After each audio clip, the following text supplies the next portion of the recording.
Pat asked me out when I was 16 and I went out on one date and I didn't see him again for 4 years. And we started dating then, and 4 years later we got married.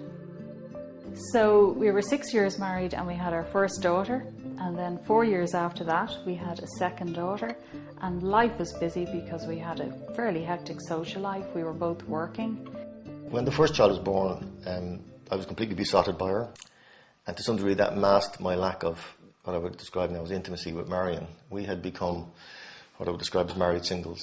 We're doing everything on a surface level, going to work, just keeping a family going.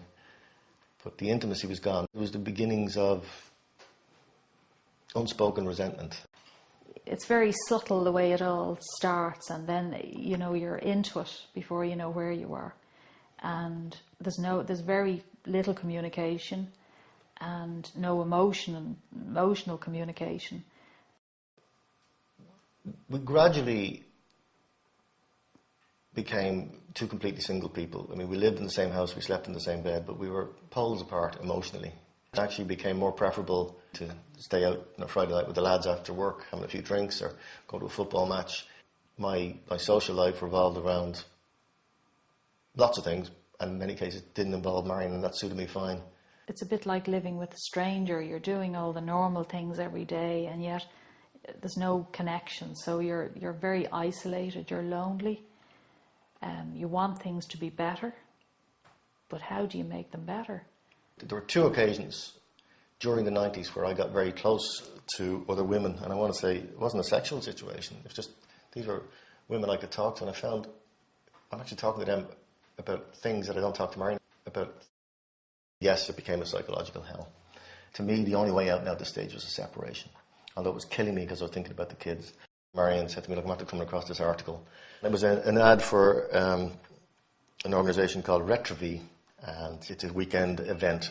And to tell you the truth, I went so nobody could ever accuse me now of not having tried my best. We heard couples telling their story, how they'd recovered from misery, and we had some very, very serious stuff there. So nothing is off limits here, and I'm talking nothing. Alcoholism, adultery. When you see people, coming from the depths of despair. I would say.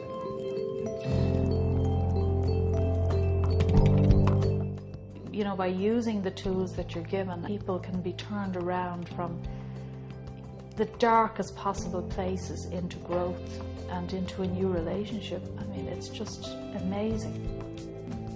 After listening to their story and the depths of despair that they had reached, and I kept saying, well, if they can do it, we can do it.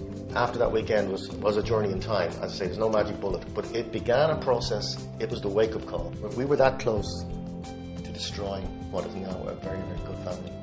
We could have walked away. It would have been the biggest mistake of our lives.